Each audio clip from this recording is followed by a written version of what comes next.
Nos anos 2006 e 2007, a rádio de notícias Band News FM pediu que o escritor e jornalista Manuel Carlos Caram escrevesse uma crônica por semana.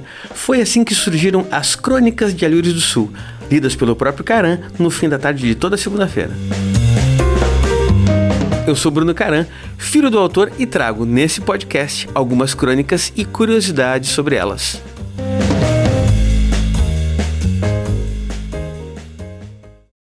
19 de novembro de 2007. Era uma vez um personagem. Ele nunca conseguiu ir ao Bacaxiri, contam. A primeira vez faz muito tempo foi porque ele não encontrou o caminho. A última foi hoje. O ônibus quebrou antes de chegar.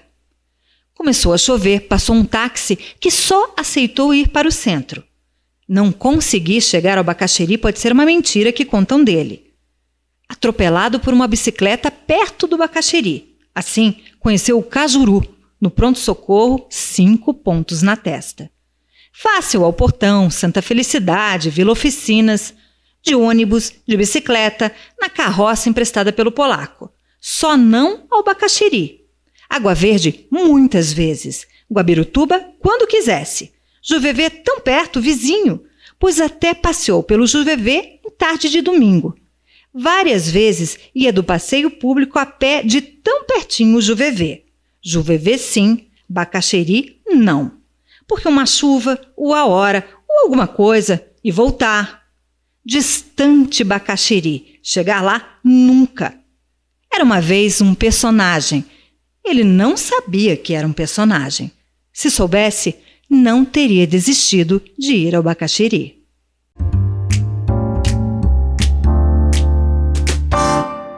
Salve, salve! Bruno Caram por aqui para mais um episódio das Crônicas de Alhures do Sul. E já contamos essa história em outros episódios. Meu pai gravou essas crônicas em 2006 e 2007. Em 2007 ele já estava doente, então no final do ano, que ele faleceu inclusive, já estava sem voz. Para gravar as últimas crônicas, nós chamamos convidados. Algumas crônicas eu mesmo gravei e algumas a gente chamou convidados. E uma das pessoas convidadas está aqui comigo agora, Carmen Sunier, jornalista.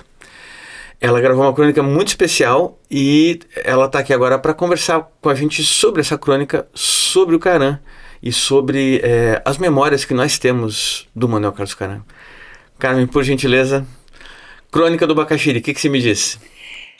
Eu te digo o seguinte, eu lembro bem quando a gente gravou isso, e lembro do cara ter me dito, eu falei para ele, bom, eu não sou uma grande intérprete, né? Ele disse, mas não é para ser, porque os meus textos não são para ser lidos, são para ser falados. E acho que isso era uma característica, assim, que eu me lembro muito do Caram, até por ter trabalhado com ele em redação. A minha convivência com o Caram foi de redação, de jornalismo, de dia a dia.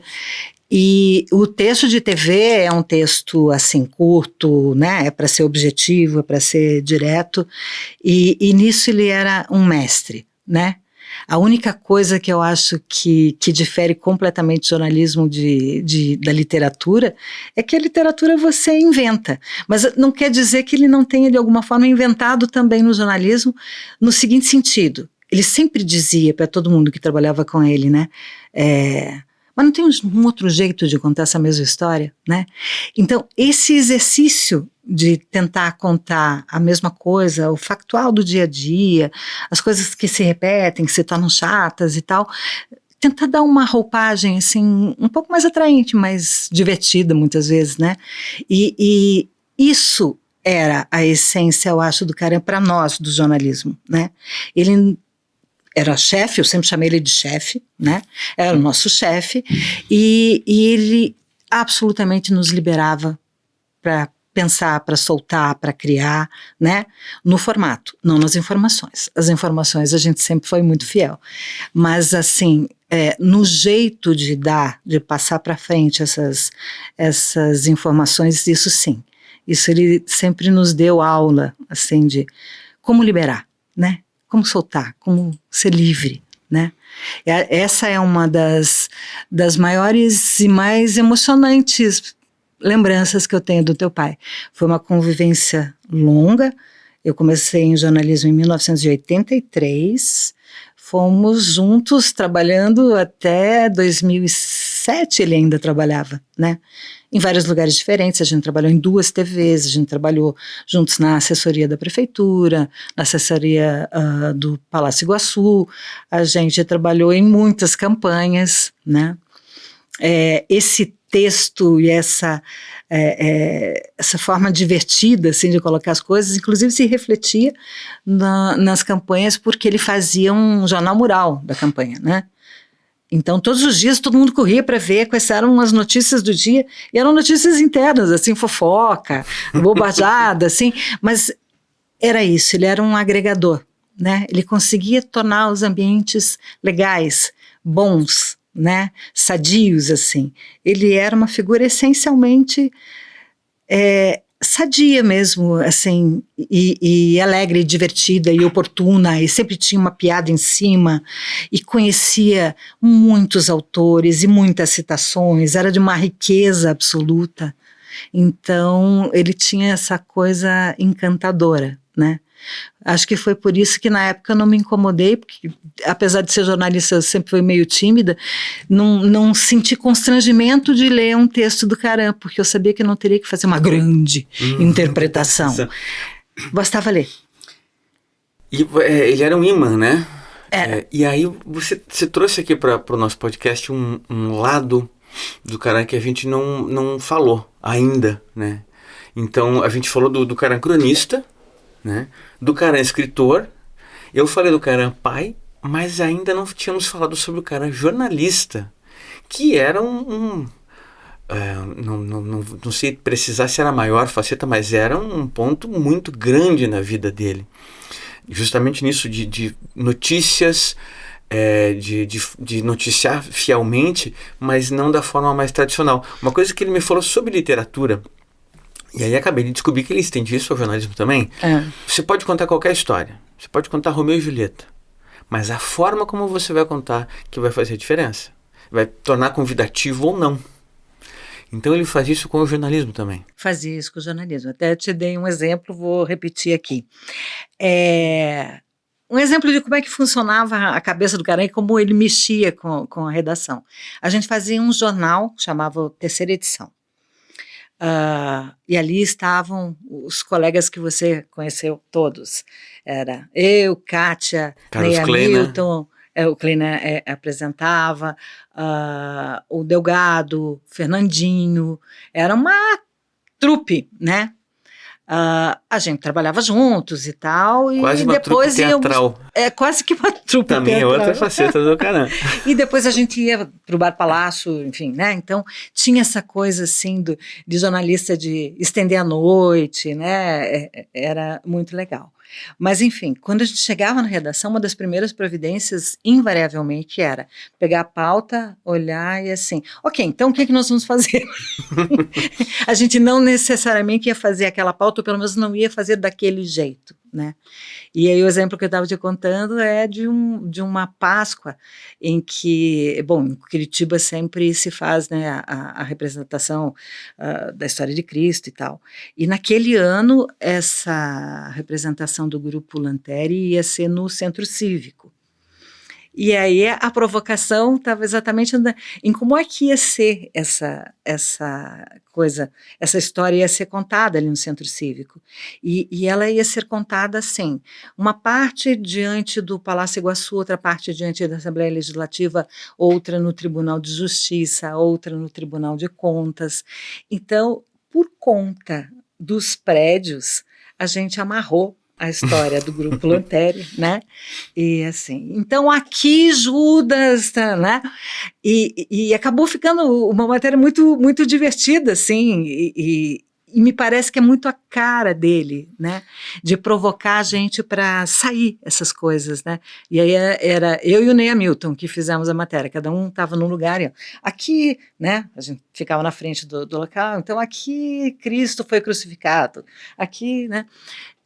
E essa forma de mexer, de contar de outro jeito, teve um inverno, por exemplo, que a gente está diante do que pode ser, esta noite pode ser a mais fria do ano. Era mais ou menos a mesma coisa lá nos anos 80, e aí ele me disse assim, mas faz uma passagem. Passagem é quando o repórter aparece. Faz uma passagem e conta daquela temperatura, como é que vai ser.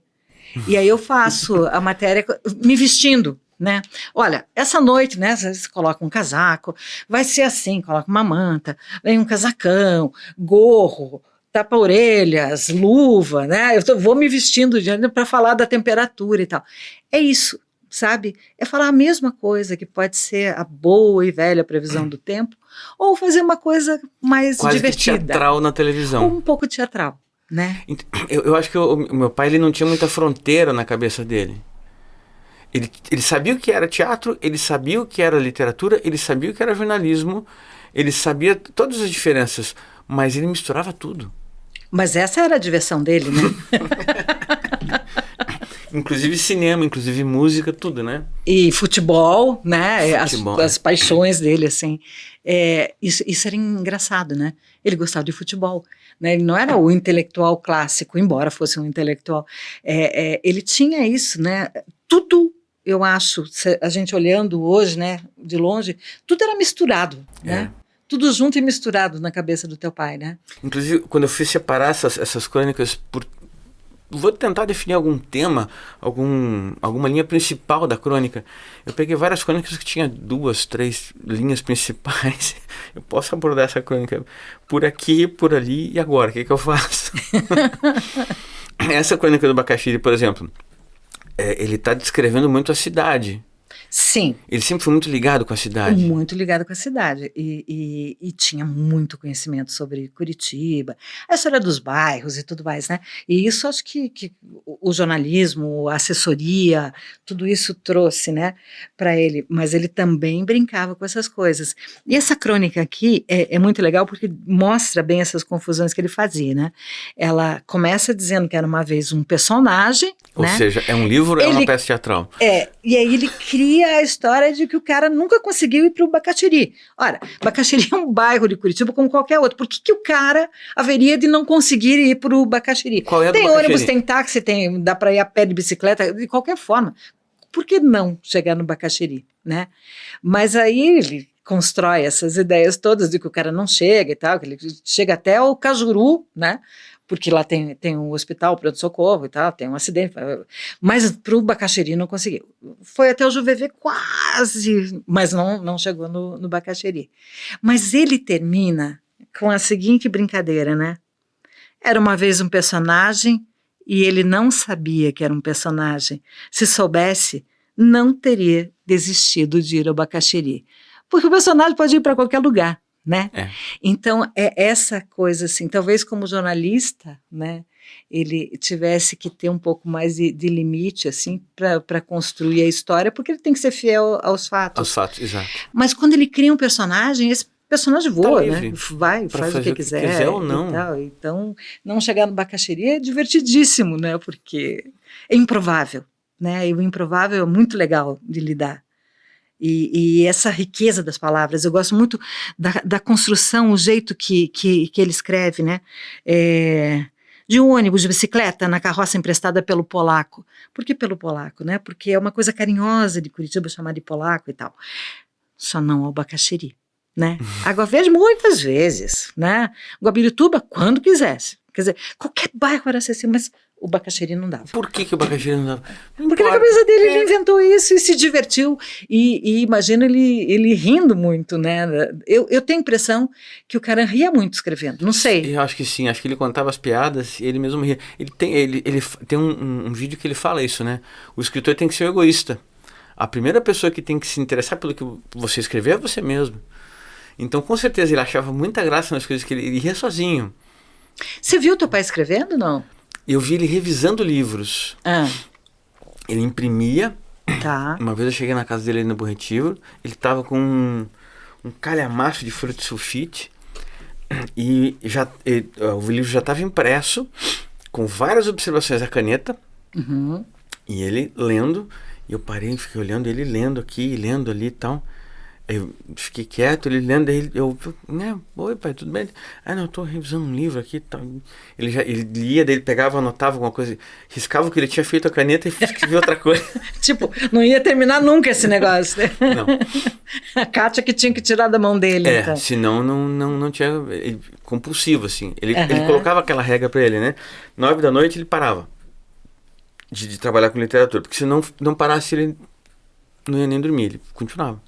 Eu lembro que ele comentava alguma coisa assim, que ele tinha que ter essa disciplina de escrever todos os dias, porque senão ele ia acabar sendo um escritor de fim de semana, acho que era uma expressão que ele usava, né? Então, assim, ele não só trabalhava com jornalismo ao longo do dia, né, para pagar as contas e tal, mas ele também tinha uma disciplina como se fosse um emprego de escritor, porque senão ia ficar só uma coisa lúdica, uma coisa de final de semana. Quando desse tempo. Quando desse tempo e acabava não rendendo o que tinha que render, né? Eu lembro dele dizendo isso, que às vezes até ele de alguma forma, ele tentava, né, se organizar para no final de semana não trabalhar. Né? Então ele não escrevia nos finais de semana. E ele tinha essa coisa do trabalho mesmo, de... Escrever para ele era um trabalho que ele amava tudo, mas era um trabalho. Eu lembro que quando ele foi para o hospital, a última vez que eu falei com ele apertou minha mão e falou assim: filho, no meu computador, na área de trabalho, tem uma pasta que está escrito Crônicas Band News. Envia para Lorena. O compromisso, né? Tinha que cumprir o compromisso. A última coisa que ele me falou foi isso. E eu falei, poxa, e aí já estavam lá, justamente essa crônica, inclusive, que você gravou, estava nesse pacote. Eu acho. Acho que estava. E daí eu mandei as crônicas, então ele tinha sempre, o que eu preciso entregar, o que eu preciso fazer. E essas gravações acabaram sendo o último trabalho. Teve coisas que vocês publicaram depois, mas... Sim, né? Sim. Tem coisas que ainda estão para ser publicadas, né? Serão os próximos episódios. Você sabe que eu lembro uma coisa, você falou no hospital, eu me lembrei que quando ele estava no hospital aqui nas Nações, né? Isso. Ele falou, eu tô querendo escrever uma coisa e o meu personagem vai ser um enxadrista. Daí eu falei, e você tá precisando fazer pesquisa? Ele disse, sim, eu tenho que pesquisar. Daí eu falei, então eu vou convidar o Jaime. O Jaime é o meu irmão, o Jaime, que joga xadrez, enfim, né? É grande mestre internacional e tal. E uma carreira que o cara também acompanhou, conhecia toda a família, né? E o Jaime foi lá no hospital conversar com ele. E aí eu fiquei, então... E eu estava lembrando disso agora, pensando, cara, até no hospital, né, ele ainda estava sintonizado no trabalho e produtivo. Mas isso é porque ele realmente amava, né? Amava o que ele fazia, que coisa. E várias crônicas, fica muito claro, não só nas crônicas, mas livros, né? Mas fica muito claro, assim, ele tem uma crônica que ele fala, ele faz uma citação do Perec, do livro de memórias do Perec, né, do George Perec, de não esquecer. Então ele cita várias coisas, né, várias cenas de filme, vários livros, e fala, comunico comigo mesmo que eu não vou esquecer. Ele anotava coisas, né, Bruno? Direto. No ônibus ele tirava daquela bolsa dele. A bolsa dele. Mágica. Icônica, saía tudo. E já anotava coisinhas. Era um personagem que ele via aqui. Um personagem que ele via na rua e eu anotava. E você, assim, como filho, como é que você sentia conviver com um escritor que dedicava tanto tempo, assim, à escrita, né? Seja jornalística, seja teatral, seja, né? Então, às vezes era o cara meu pai que estava ali. Às vezes era o cara escritor e às vezes era um híbrido. Quando vinha esse híbrido era muito divertido. Quando era só escritor era muito legal, mas tinha uma certa distância, sabe? Porque ele estava ali no mundo dele produzindo. E quando tinha o cara pai, era meu pai, estava tudo certo. Maravilhoso. Mas às vezes era o híbrido, né? Essas piadinhas que ele fazia, às vezes com coisas do dia a dia que a gente estava ali conversando. Era muito engraçado, porque eu via que, bem isso assim, na cabeça dele, ele sabia onde estavam as fronteiras, mas ele fazia questão de não respeitá-las, né? Misturava as coisas. Crônicas de Alhures do Sul é um projeto realizado com recursos do Programa de Apoio e Incentivo à Cultura, Fundação Cultural de Curitiba e da Prefeitura Municipal de Curitiba. Realização: Editora Arte e Letra. Produção: Cris Nagel. Mediação literária: Carla Vittini. Captação de recursos: Sauí Responsabilidade Social. Incentivo: Universidade Positivo e Colégio Positivo. Lei de Incentivo à Cultura, Fundação Cultural de Curitiba e Prefeitura Municipal de Curitiba. Captação e edição de áudio: Alex Barbosa, Insólito Produções. Este e outros episódios estarão disponíveis no Spotify e YouTube toda segunda e quarta-feira.